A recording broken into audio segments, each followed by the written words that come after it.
This is a 1993 GMC Sierra K1500 truck, 4x4.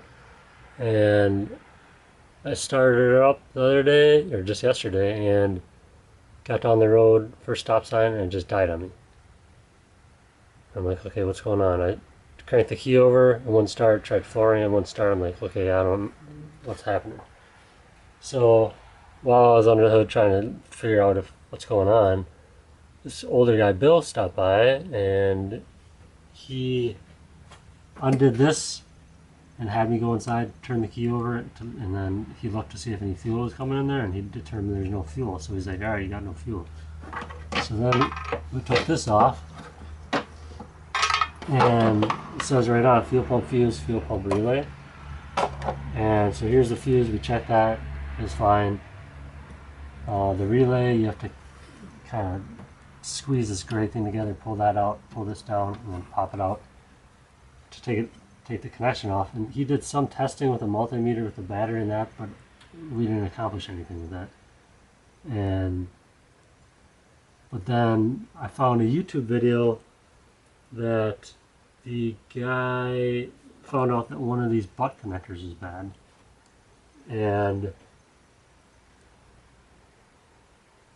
well, okay, going back, one way to know if you have fuel, turn the key on, get out of the truck, and you should be able to hear the fuel pump zzz, buzzing. If that's not going, then it's probably the relay or something to do with the relay.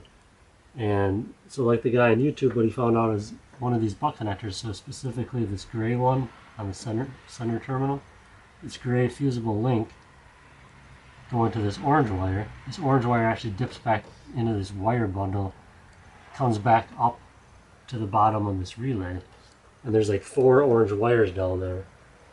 And so what you can do, take a multimeter, go from here to those 4 orange wires. There's a piece of tape around them, duct tape. And if there's no continuity, then you know that connector's bad or something within it's bad. So you just snip either end of it, which I did, but I accidentally did this other wire too. And this has bigger gauge. And I just use the existing wires because they're made specifically for this. And I ended up just putting, so these are the things I used.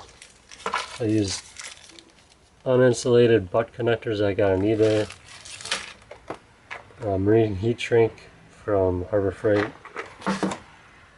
this window weld ribbon sealer that I had left over from another project. It's just really sticky rubber, butyl rubber. And so I just snipped that off, put the butt connector, put it on, and then I hooked the battery and everything back up. And then my dad was out here and he actually felt this, and you can hear it engage when you turn the key. So it fixed the problem. And then because the connection down there with those 4 orange wires wasn't good, I used Walmart brake cleaner, sprayed all the wires down, and then wiped them off, got all the dirt off. And I do that with anywhere where I put heat shrink, because it really cleans the wires so the glue will stick.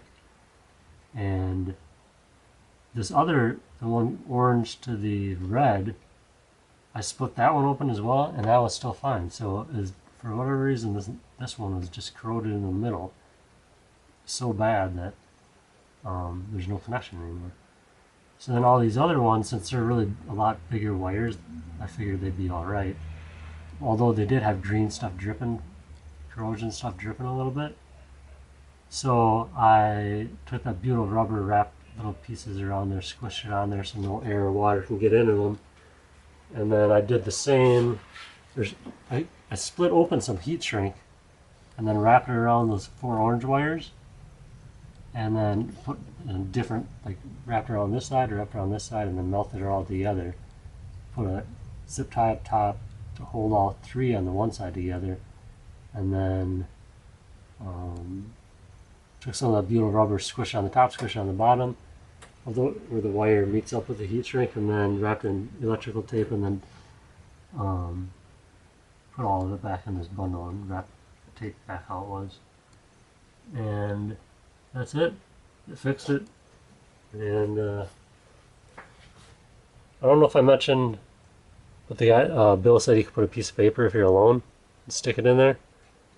Crank the key over and then come out here and see if there's any fuel on it. So that's it. It's fixed. So I hope that helps you guys out.